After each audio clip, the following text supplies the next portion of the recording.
If you've been to one of our workshops, you would have used a peak flow just like this, and also a spirometer which looked like this. The peak flow is a measure of rate of airflow out of your lungs, and the spirometer actually measures your lung volume. Now in a hospital, we actually use one of these bad boys. Okay, it's a lot larger than our normal tiny spirometers that we use in our workshops.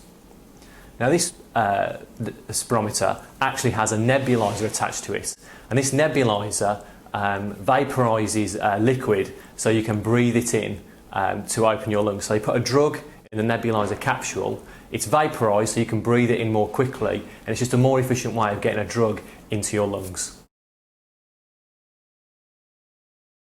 Breath in that I told you about.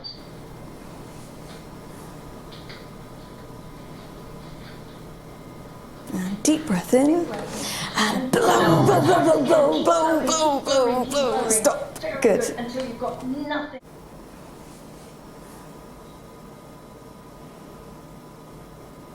And deep breath in, and blow, blow, blow, blow, blow, blow, blow, blow, blow. Stop. Good.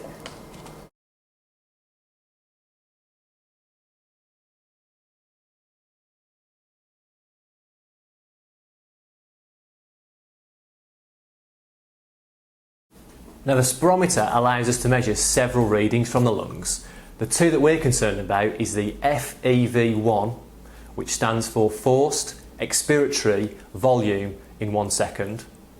And this is the amount of air that I was actually blowing out in that very first second of the test. And that's why I have to blow as hard as I can. And if you've done one of our workshops, that's why you have to blow really hard in that test. The other value is the FEV6. This is forced expiratory volume after 6 seconds, because the test is 6 seconds long. And this is effectively your vital capacity. So basically how much air you can fit inside your lungs.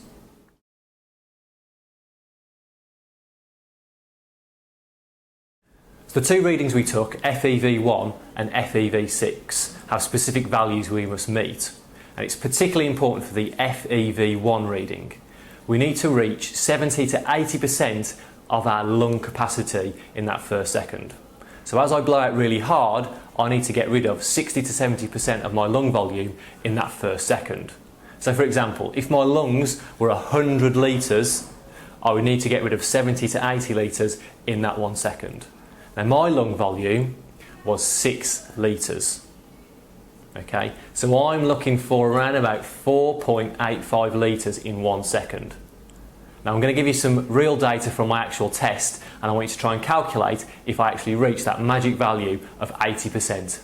If you're not sure how to do the calculation, there are some tips coming up.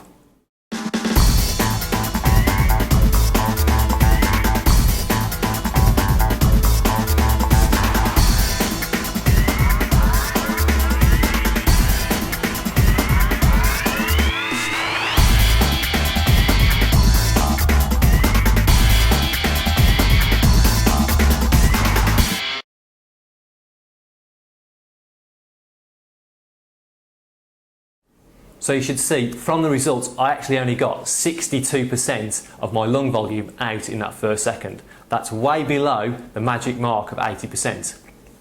Now Dr. Tim Hinks has assured me that I'm on the outer boundaries of normal. So I'm just about normal.